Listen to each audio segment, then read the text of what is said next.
60 years ago, the most advanced outboard motor in America was born inside a 5-story barn that once held dairy cows. That's not a joke. The plant that built the mighty Mercury Tower of Power started life smelling of hay and milk.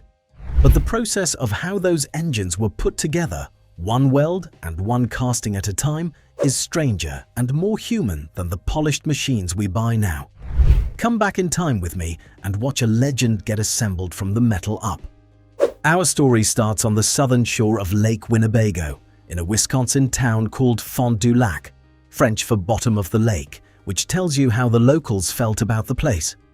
In the years right after the Second World War, Mercury moved into an enormous converted dairy barn there, nearly 5 stories tall, and turned it into an engine plant. By the middle of the 1960s, that farmland campus had become the beating heart of American outboard manufacturing. This wasn't a gleaming, climate-controlled temple of automation. It was loud, hot, and packed with people who knew metal the way a chef knows a knife. Steel arrived by rail and truck. Aluminum came in as dull silver ingots. And somewhere on the far end of that building, a finished Mercury would roar to life for the first time. Everything in between was grit, memory, and a stubborn Wisconsin refusal to ship anything second-rate. But before anyone could bolt a motor together, they had to make the metal themselves. And that's where things got molten. Long before a Mercury became a motor, it was a puddle. Aluminum ingots went into furnaces and came out as shimmering liquid metal, glowing at temperatures north of 1200 degrees. Mercury had made itself a master of aluminum die casting, and that skill is the hidden reason these motors were so light and so tough. Workers and machines forced that molten aluminum under enormous pressure into hardened steel molds shaped like the guts of an engine, the crankcase, the cylinder block, the housings. In the blink of an eye, liquid became a solid part with every fin, bolt hole, and passage already in place. When the die cracked open, out came a rough casting that was warm enough to cook on. Then came the trimming, the grinding, the deburring, someone running gloved hands over each piece, feeling for a flaw a gauge might miss. Get the casting wrong and the whole engine was doomed. Aluminum doesn't forgive a hidden bubble any more than the ocean forgives a bad weld. So the Foundry crews treated every pore like it mattered, because 60 years ago it truly did. Those raw castings were about to be stacked into one of the strangest shapes ever hung off a boat's back end. Here's where Mercury zigged while everyone else zagged. Rival outboards of the day tended to be short, wide, opposed cylinder motors. Mercury's engineers went the other way and stacked their cylinders straight up in a single line, one on top of another. The result was tall, narrow, and a little ridiculous looking, which is how it earned the nickname every old-timer grins about to this day, the Tower of Power. The crown jewel had arrived past the turn of the 60s when Mercury unveiled the Merc 1000, the world's first 100-horsepower outboard. It was also the first Mercury dressed in the deep phantom black that became the brand's signature. Stacking cylinders in a line gave Mercury a slim motor that could carry big displacement without turning into a barn door on the transom. A straight 6 also runs with a smoothness and a sound that people chase to this day, a creamy mechanical hum that no 4-cylinder growl can match. But that elegant tower created a manufacturing headache. Every cylinder had to line up with monastery-level precision because 6 pistons sharing one crankshaft will not tolerate sloppy work. Assembling one wasn't grunt labor. It was closer to watchmaking with a torque wrench. Next came the part that separated a Mercury from a boat anchor, turning soft aluminum into cylinders that could survive a lifetime. Aluminum is light and sheds heat like a champion, but it's soft. Run a steel piston up a bare aluminum bore and you'll carve a canyon fast. Mercury's fix was the cylinder sleeve. Into that die-cast block went hard steel liners, one for each cylinder, giving the pistons a tough surface to ride against for decades. Once the sleeves were seated, machinists honed each bore to a mirror finish, then cut a crosshatch pattern into the walls at a careful angle. That crosshatch looks like decoration, but it's doing hard work. Those tiny grooves hold a film of oil so the piston never runs dry. It's the difference between an engine that purrs for 30 years and one that seizes on a Saturday afternoon. Then the pistons themselves. Each one was measured, matched, and fitted with rings that had to seal tight enough to build compression yet slide freely thousands of times a minute. Workers checked clearances with feeler gauges and a practiced thumb, hunting for the sweet spot between too tight and too loose. Get it wrong on the snug side and the motor overheats and scores itself. Get it wrong on the loose side and it rattles, smokes, and won't make its rated horsepower. There were no computer sensors whispering corrections. The quality lived in the hands of people who'd built 1,000 of these and could feel a bad fit before they could explain it. It comes from mornings and coffee and doing it until it's right. Those pistons needed something to spin against, and the crankshaft built to drive them was a marvel of assembly all its own. A car crankshaft is usually one solid forging, machined and dropped into oil-fed plain bearings. A two-stroke like this, Mercury couldn't play that game because its crankcase is busy pumping raw fuel and air. There's no bath of pressurized oil down there to float a plain bearing. So Mercury built the crankshaft up in pieces like a puzzle. Individual crank throws and counterweights were pressed together onto hardened crank pins under tons of force, one section at a time, until a long 6-throw shaft took shape. Instead of plain bearings, the connecting rods rode on caged needle bearings, dozens of tiny hardened rollers that could survive on nothing but the oil misted in with the fuel. The crankcase was sealed off between each cylinder, so every piston had its own private pumping chamber and none of them robbed the next. Pressing all this together was unforgiving work. If a single throw went in a hair out of line, the whole crankshaft would wobble, and a wobbling crank at 6,000 revolutions per minute shakes a motor to pieces. So each assembly was checked for straightness down to fractions of a hair, spun and measured until it ran dead true. It's one of those hidden pieces of engineering that owners never see and never think about, right up until the day it saves their whole weekend. A true running crank was ready to spin, yet it needed the strangest trick in the two-stroke playbook before it could make real power. Now for the magic trick that makes a two-stroke a two-stroke. In these motors, the crankcase down below the pistons isn't a passive oil sump like a car engine, it's a pump. As each piston rises, it pulls fuel and air into the sealed crankcase beneath it. As it drops, it squeezes that mixture and shoves it up into the cylinder to be burned. Every downstroke is both a power stroke on top and a pumping stroke below. That's how a two-stroke fires on every revolution and punches so far above its weight. To keep that mixture flowing in the right direction, Mercury used reed valves, thin flexible flaps that snap open to let fuel in and slam shut to keep it from blowing back. They're beautifully simple with no camshaft, no valve springs, no timing chain to fuss over. Fewer parts meant fewer things to break, which is a big part of why a well-kept motor from this era can start on the first pull after sitting in a barn for years. The trade-off: a two-stroke drinks its oil mixed right into the fuel, so it smokes and sips gas harder than a modern four-stroke. Boaters back then didn't care one bit. They'd take the lightweight, the brutal punch, and that unmistakable ring-ding song over fuel economy every day of the week. Assembling all this meant sealing the crankcase halves so tightly that not a whisper of pressure could escape, because a two-stroke with a crankcase leak is an expensive paperweight. A sealed engine is a silent engine, so the crews turned to the two things that would wake it up: fuel and fire. A hungry 6-cylinder tower needs a lot of breakfast, and Mercury fed it with a bank of carburetors bolted down its side. Rather than one big carb trying to feed everybody, these motors typically used a stack of carbs, each one handling a pair of cylinders so every part of that long block got a fair share of fuel and air. Setting them up was an art form. All those carburetors had to be synchronized to open in perfect lockstep with the throttle, or the engine would stumble, load up, and foul its plugs.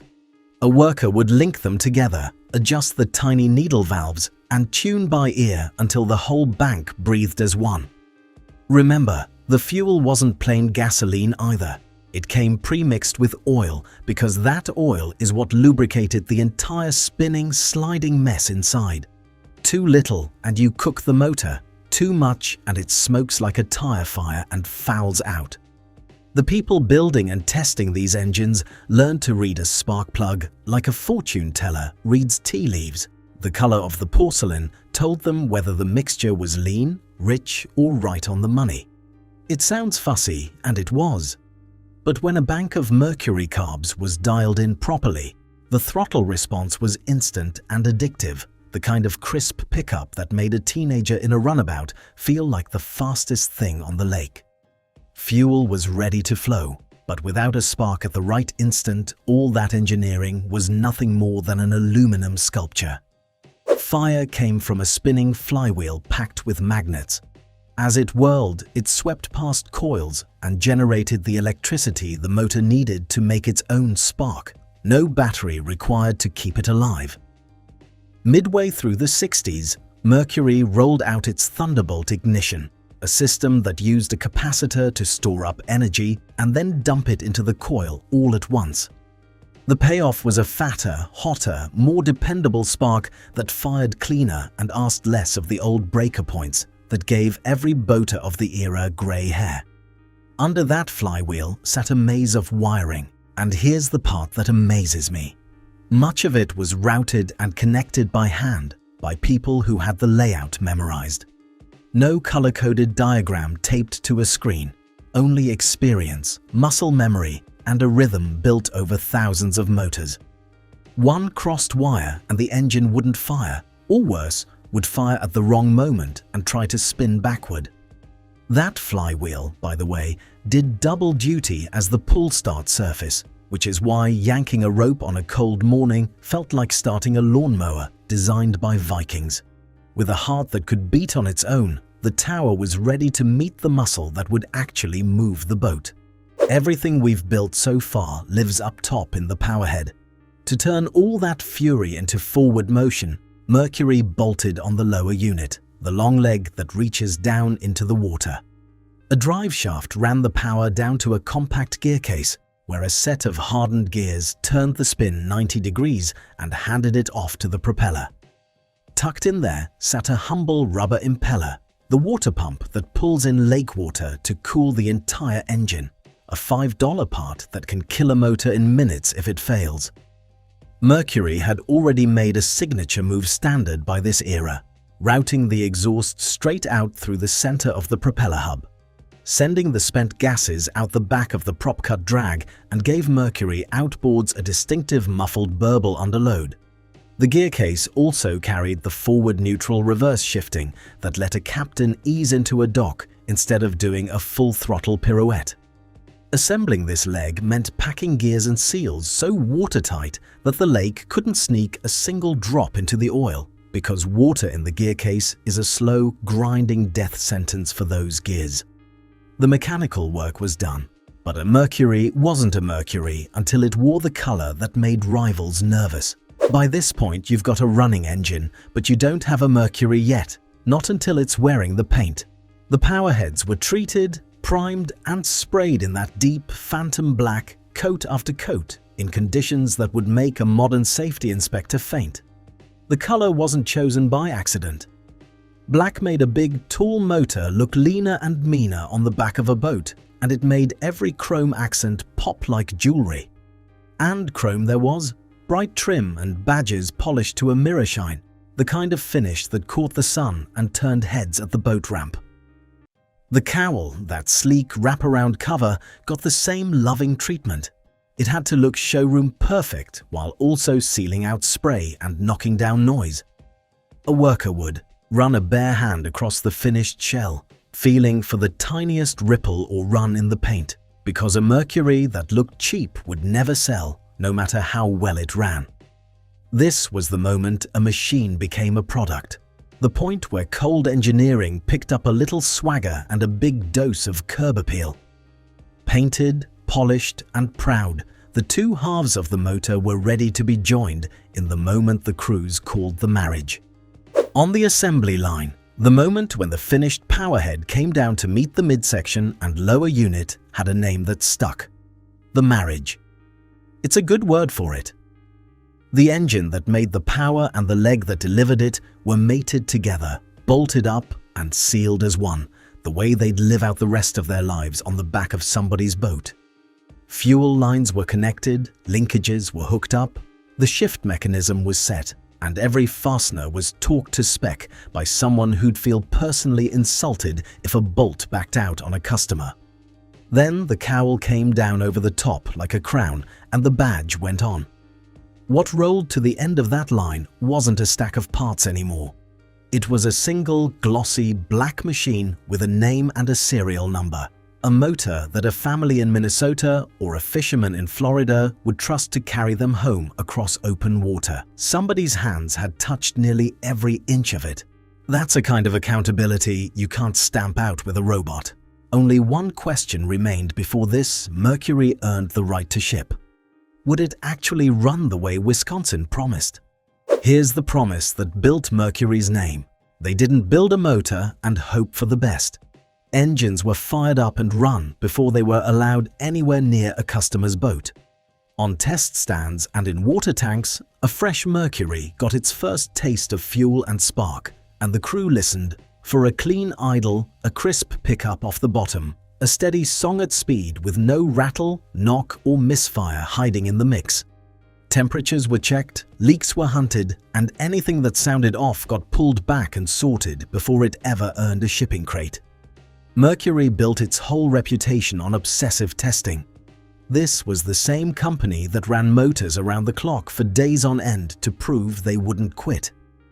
That fanaticism trickled all the way down to the humble production line, where the rule was simple: a motor that wasn't right didn't leave. Middle-aged boaters who swear by their old Mercs aren't being sentimental. They're remembering machines that were checked by a human being who'd have been embarrassed to let a bad one out the door.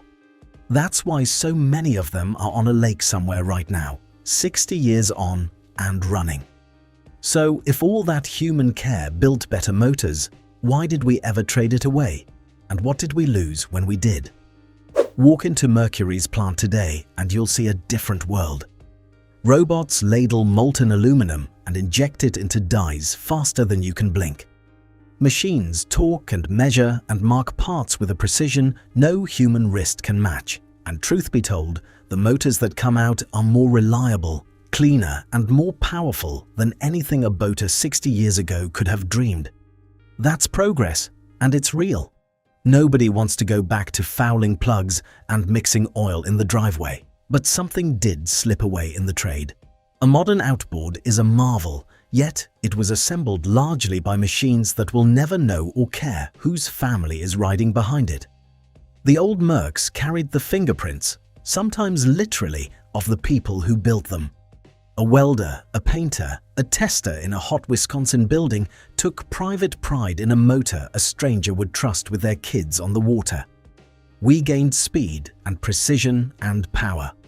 What we traded away was that human signature, the sense that a real person stood behind the thing before it left the line. The engines got better. The story got a little less human. And maybe that's worth remembering the next time an old two-stroke fires up across the water. That sound is a whole lot of people doing careful work a long time ago. If this trip back in time hit the spot, the story of 15 most dangerous boats no longer built today pulls the thread even further, and I think you'll love where it goes. So the next time you spot an old black Mercury hanging off a classic runabout, take a second look. That's not a motor. It's a monument to a barn full of people who built legends by hand. Thanks for riding along with me. Keep those old engines running, keep the stories alive, and I'll see you on the water.